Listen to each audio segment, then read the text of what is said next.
Public health officials warn that when a coronavirus vaccine is ready, the next hurdle is how to get that vaccine out to the public quickly and in massive numbers. Joining me now is Jay Walker. He's the CEO of AppEject, a company that entered into a $138 million deal with the Trump administration called Project Jumpstart. Welcome, Mr. Walker.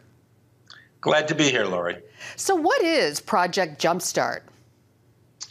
Well, Project Jumpstart is an emergency and temporary program in the battle against COVID-19.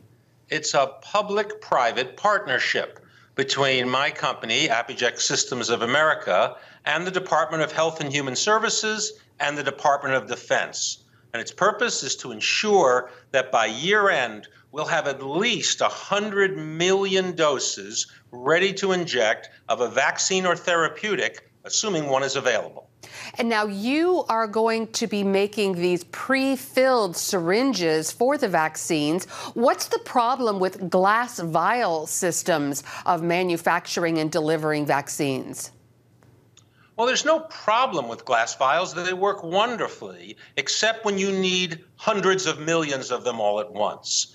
The supply chain for glass vials requires not only that you have all of those vials and all the materials that go with it, but it requires that you have extremely specialized filling equipment to fill all those vials. All of that equipment is currently busy. It works on cancer drugs and other life-saving drugs. There is no excess capacity to fill 100 million, 150 million or more with a new vaccine.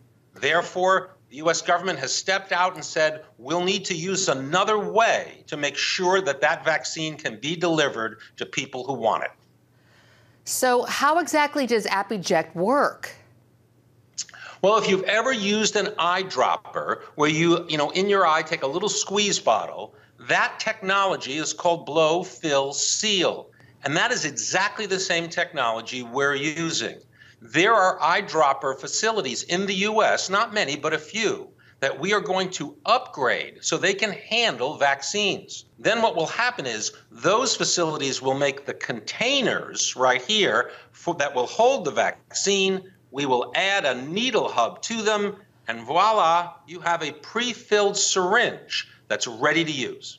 So where will they be manufactured, and what is significant about that now and going forward? Well, we haven't announced yet which of the facilities in the U.S. will receive the upgrades. We're in discussions with all of the major U.S. manufacturers, but there are not many that do this on U.S. soil. What's going to happen is we'll choose one or two of those facilities in the next few weeks, and then we will begin to install all kinds of upgraded equipment that will all be approved by the FDA. Eventually, what we're going to do starting next year is build entire new factories capable of doing up to 330 million doses every month so that the entire U.S. population can be filled and finished from these brand new factories that we're building on U.S. soil. How does the optional RFID chip work? Well, each of these devices that are injecting have the capacity to also have a small chip. What that chip does is it has the unique serial number for each dose.